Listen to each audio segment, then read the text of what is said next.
It smells of death here, Torgal. Wolves. We can't let them get any closer to the village.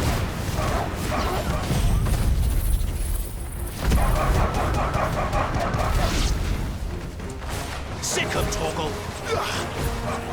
Get him, boy! There, boy! You know what to do, boy. Over here. You know what to do, boy.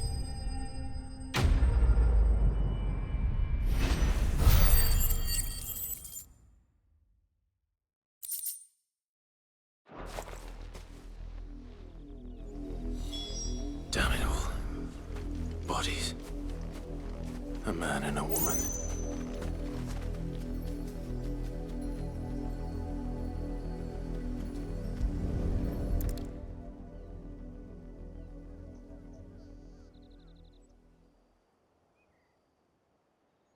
Well, the wolves have been busy.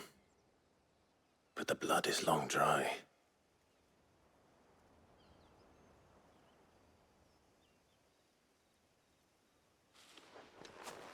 So it is you, Tatien. If that's true, then the body next to hers will be Yannick's. The girl Yannick went off to see every night. You said her name was Tatien. You. Did you follow me? Now, why would I do that? Unless you think I'd have good reason to. But no. I was sent to find Yannick. By the looks of things, I have. We both found who we were searching for. Nah, he was a jealous sod. Couldn't stand the thought of his woman with someone else. Then one day he sees her with a new comb. Thinks she's got herself a new gallant. Tells the garrison he's going to find the man and kill him. We know it's all talk, but then he disappears off to Moor for some dealings and doesn't come back. If you mean this comb, it was a gift from the dame. If only Yannick had bothered to ask, eh? He might not be rotting on a hill. I think he meant to ask her something else. He stole the old comb and bought her a new one in the hope they'd wed. Wed? Where would they have gone? Certainly not back to Northreach with a dame waiting. And we all know what happens to deserters. Tell the dame I'm sorry for her loss. When the lads come to collect Yannick's body, I'll see that Tatien is delivered to the Vale. Is that wise? Oh, there won't be any covering up this mess. The most we can hope for is that the dame doesn't hold it against us. Speaking of which, I saw her in Moor just now. Could you tell her what happened? Might sound better coming from you.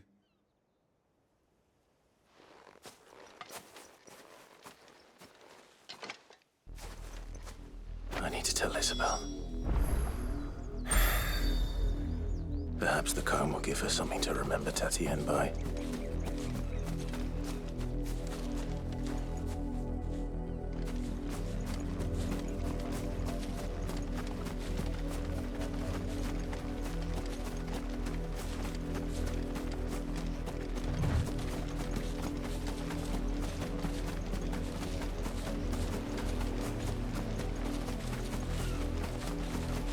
Not much chance I'd make it through the Penitent's Gate without someone recognizing me as a deserter.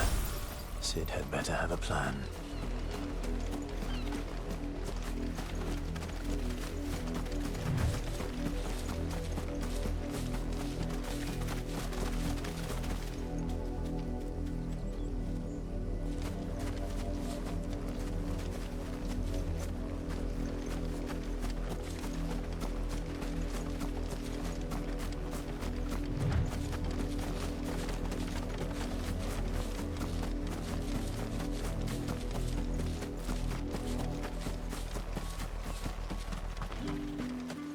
If it was a message that needed delivering, I could have seen to it, milady. Of course you could, had it not been personal. You are still in one piece, I see. You will be pleased to hear that your companions have arrived. They said they would meet you at a little chapel to the east of here. Thank you, but you needn't have come all this way just to tell me. I was on my way to see you. You found her then?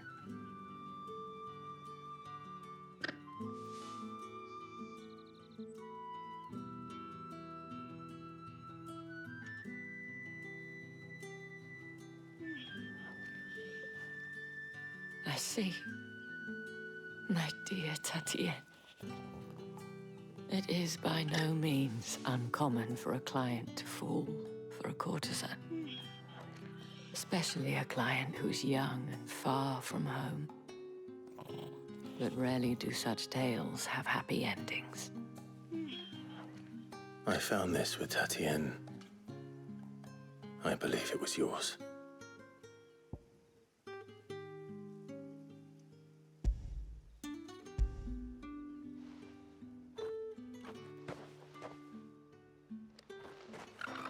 Thank you for returning it. I shall see that it has a place on her pyre.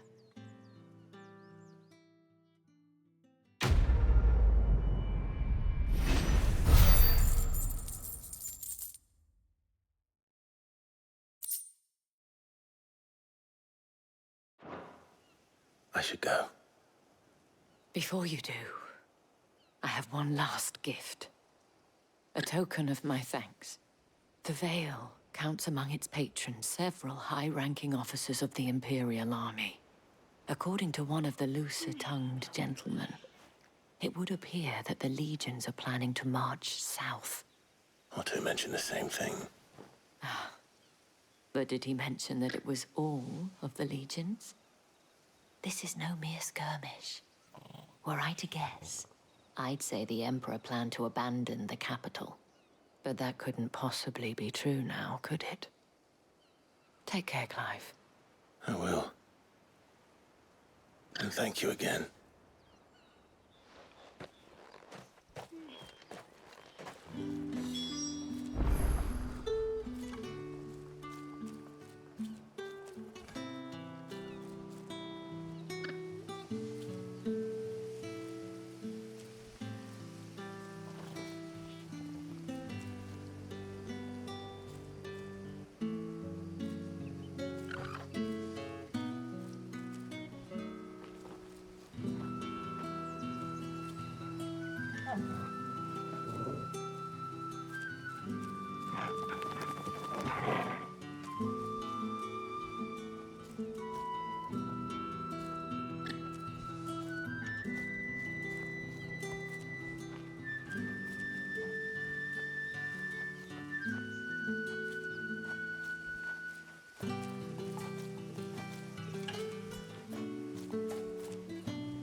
It amuses me that Cid would choose a chapel for your rendezvous. There never was a more unrepentant soul in all the realm.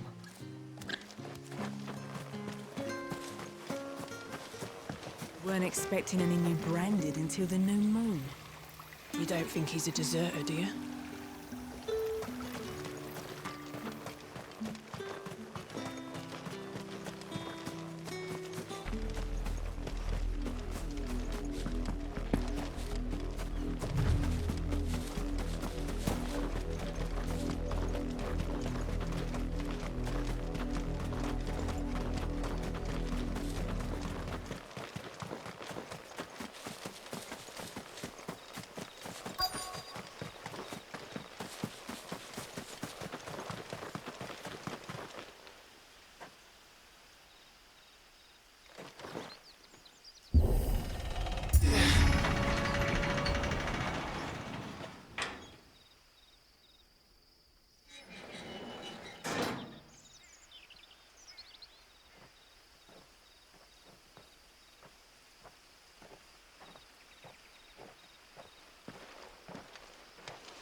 Any trouble on the way?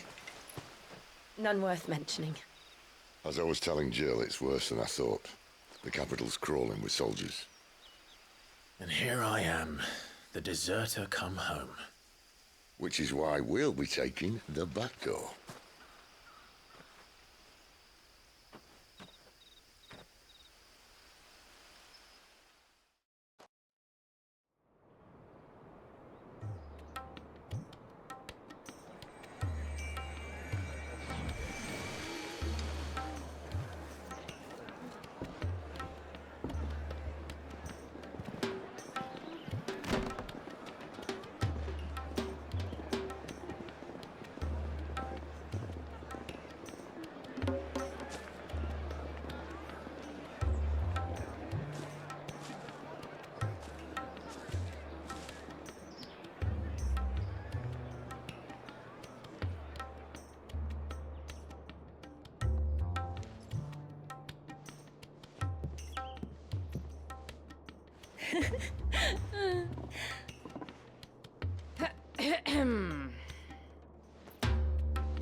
Cheer up, you two.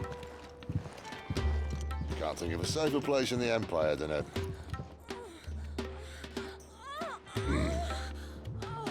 Brothel. Really? Doesn't seem very private.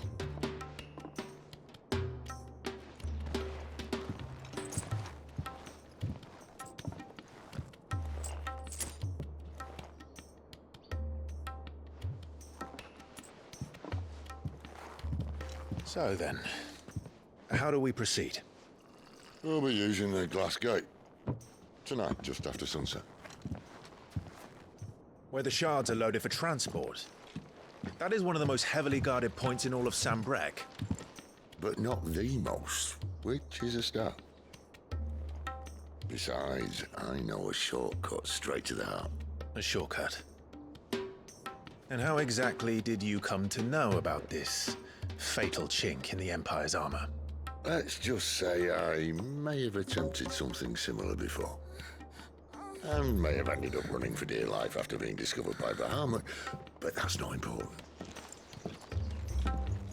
Sid, if the Mother Crystals truly are the cause of the Blight, If you wound me, Jill.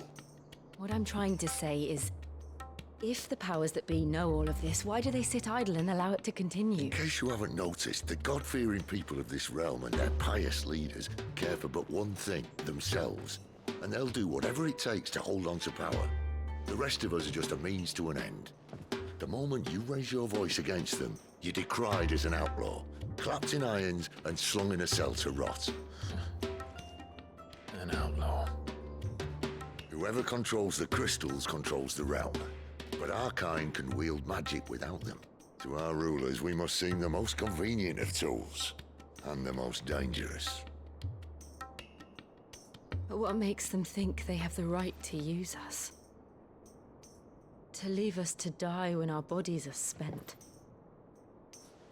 Does a nobleman weep for a broken mug? A torn tunic? Our fate means nothing to them. No, this isn't a battle you can win with words. Believe me, I've tried. Nothing ever gets through. The world is simply not ready to listen. So to hell with talking. If they won't give us a say, we'll decide our fates another way. You can't blame a man for wanting to bring an end to all this, can you? I can't. But what of all the people you mean to rob of their comforts? Are you happy for them to call you outlaw? Sid the Outlaw. Ah, that'll do me.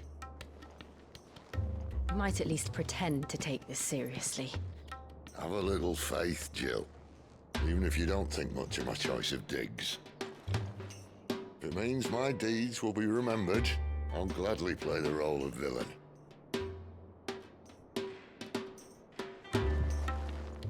But first, we have a gate to crash. And once we're in, there'll be no turning back.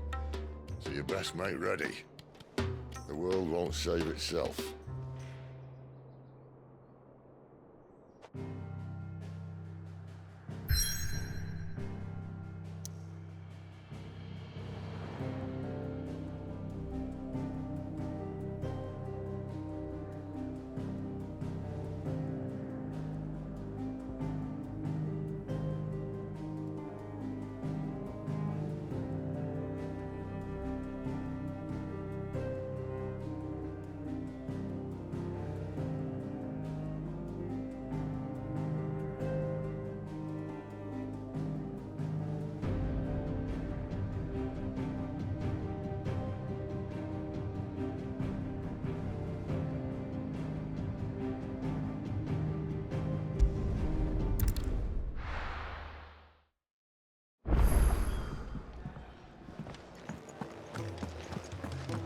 We're counting on you.